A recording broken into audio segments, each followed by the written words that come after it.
জীবনের প্রতিটি স্বপ্ন কি আমাদের ঠিকানায় পৌঁছে দেয়, নাকি ডেকে আনে ভয়ঙ্কর অধ্যায়?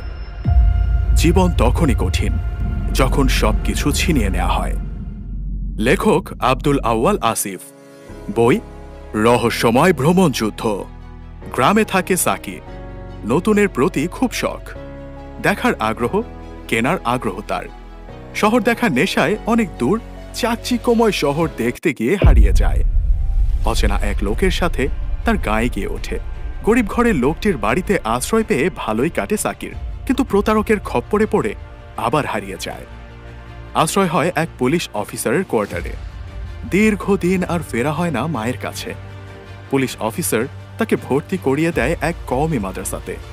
2013 সালের 5ই মে হেফাজতে ইসলাম ঢাকার শাপলা চত্বরে সম্মেলনের ডাক দিলে যোগ দেয় সে মিছিলে। ভয়ার্ত সেই রাতের মুখে জীবনে বেঁচে গেলেও সাকি দীর্ঘ পঙ্গুত্ব বরণ করে। তার এই দীর্ঘ ট্র্যাজেডির কাহিনী নিয়ে রচিত রহস্যময় ভ্রমণ যুদ্ধ উপন্যাসটি। আশা করি ছোট বড় সকল শ্রেণীর পাঠকদের ভালো লাগবে ইনশাআল্লাহ। বাংলাদেশের খ্যাতনামা সমাজ উদ্যোক্তা ও নোবেল শান্তি পুরস্কার বিজয়ী ডক্টর মোহাম্মদ ইউনূস দারিদ্র্যের বিরুদ্ধে লড়াইয়ের প্রতীক। মাইক্রোফাইন্যান্সের জনক হিসেবে পরিচিত ডক্টর ইউনূস দেখিয়েছেন আর্থিক অন্তর্ভুক্তির মাধ্যমে কিভাবে জীবনে পরিবর্তন আনা যায়।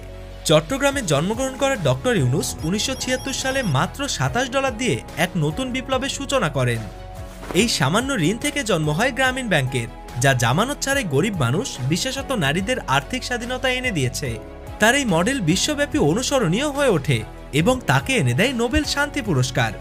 তিনি শুধু অর্থনীতিবিদ নন, সামাজিক ব্যবসার পথিকৃৎ। তার উদ্যোগ গ্রামীণ ডানন ও গ্রামীণ শক্তি পৃথিবীকে আরও ন্যায়সঙ্গত ও টেকসই করতে কাজ করে যাচ্ছে। ডক্টর ইউনূস প্রমাণ করেছেন উদ্ভাবনী চিন্তা ও মানবিক উদ্যোগ দিয়ে দারিদ্র্যমুক্ত একটি পৃথিবী সম্ভব।